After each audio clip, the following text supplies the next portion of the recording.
This is the Horizon W650EH laptop, and I'm going to show you how to fully upgrade the laptop memory wise. For that you'll need a DDR3 1600 MHz 8GB CL11 memory stick.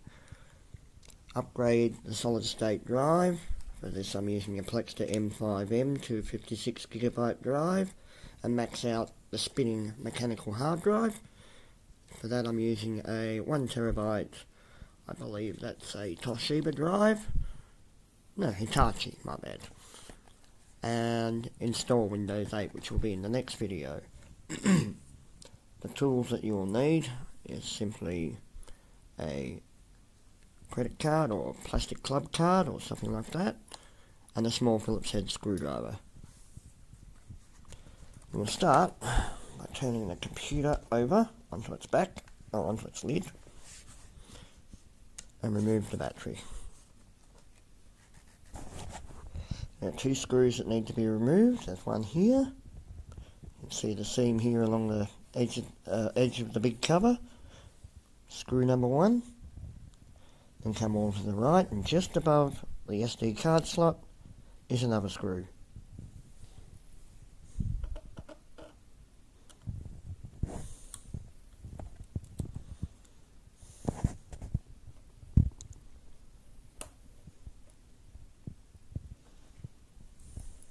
A small container comes in handy for holding the screws and any other small parts.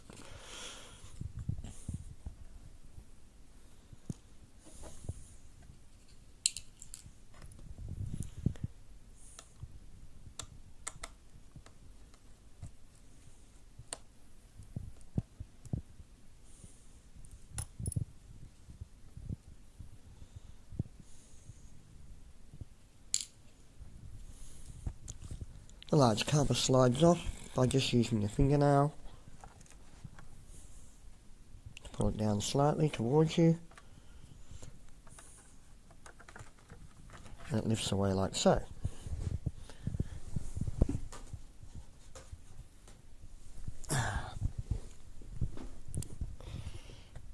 This is the wireless card. This is the memory slots. Here's the SSD.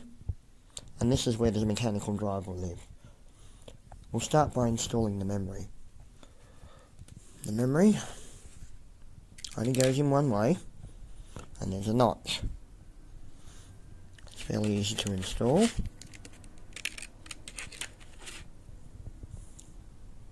Goes in like so.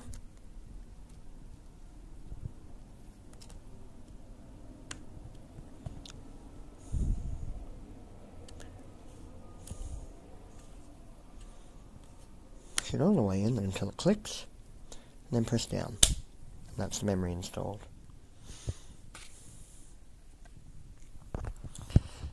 The next step is the solid state drive. Remove the screw, being careful not to lose it inside the computer.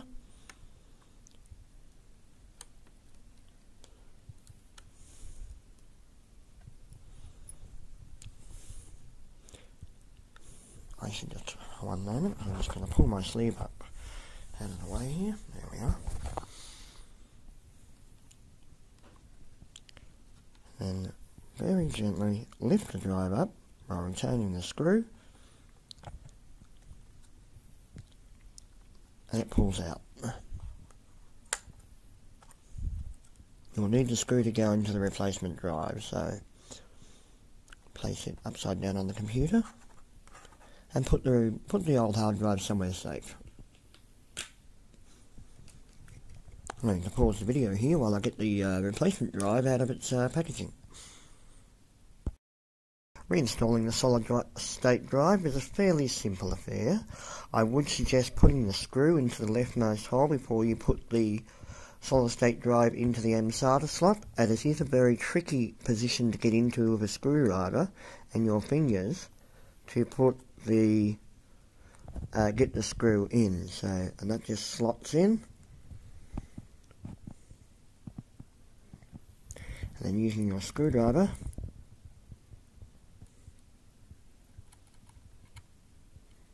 press down and secure the screw. And yes, I did manage to lose the screw. Thankfully it landed up here at the back of the computer. Now, the fixed disk, or mechanical drive I should say, it goes together. You'll get a plastic carrier with your hard drive, with your computer. You'll see these rubberized wedge goes to the side of the hard drive that is opposite the SATA connector, and the drive rides on its belly. On its back, I should say. There's a tab. Lift the tab. Position the drive into the hard disk bay.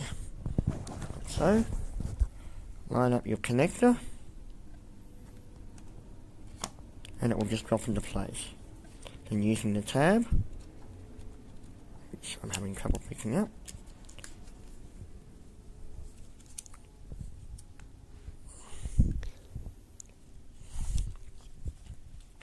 yes, this one's going to require two hands. Basically, the whole computer's going to move otherwise. But you lift the tab and pull the hard drive across until this connector seats into the socket on the laptop. Then you need to put this little wedge in between the hard drive and the edge of the computer to stop it from moving around. I'll pause the video here and install the disk drive. In the previous segment I mentioned installing the hard drive. It's actually a good idea to install the hard drive after you've installed the operating system, so Windows installs all the startup files, etc. onto the SSD rather than the spinning mechanical drive. The Wi-Fi card has two antenna ports on it and a screw in the corner here. You will need to manipulate the wires out of the way so you can get to the screw.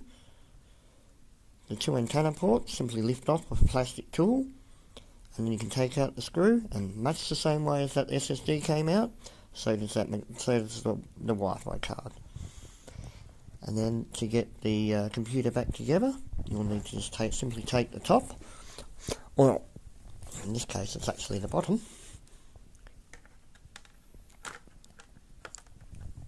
and place it onto the computer so it lines up with all the rest of the machine. After double checking you've not left anything inside the computer, which I haven't. I thought I'd left my plastic levering tool inside there. Once it's in position, it's a bit tricky, but it will slide on.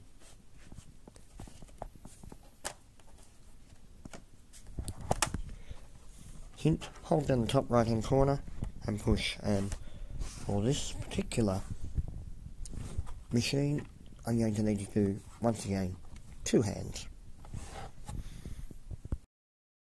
The two screws which we removed earlier are both the same length. As such, reinstall them.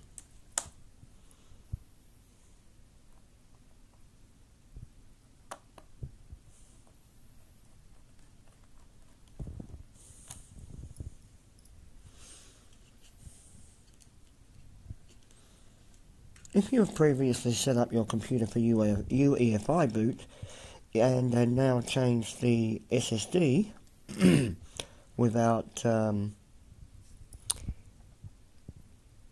backing or creating an image, which is not what I intended to do, I intend to do a fresh installation, you may find the computer will revert back to standard BIOS boot. This is because there's no EFI partition located on the disk. As I mentioned in the previous video, the machine did default to going into BIOS boot because the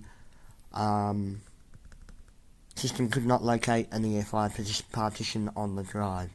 As you can see, our 256GB drive is present. Our total system memory, 16GB. And this is all your BIOS details. To set up EFI boot on this computer, the first thing you want to do is make sure that your SATA mode is set to ACHI,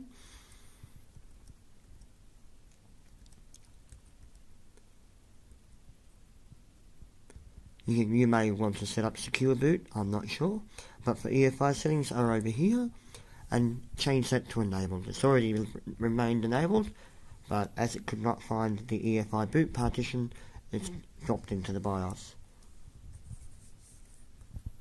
Then save settings, and from there you'll be able to use the USB stick, which I'm about to show you how to create. Sorry, I'm not going to show you how to create that because I outlined those steps on Whirlpool forums.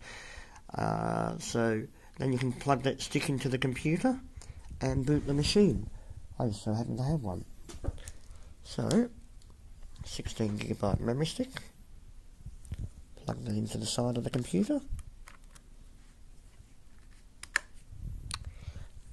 Then go along here.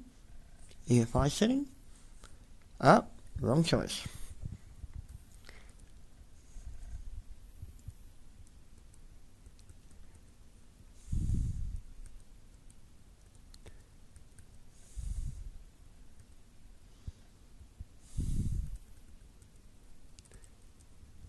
Yeah, I'm sitting here recording all this, but I'll edit it out. Plug the stick in and simply exit.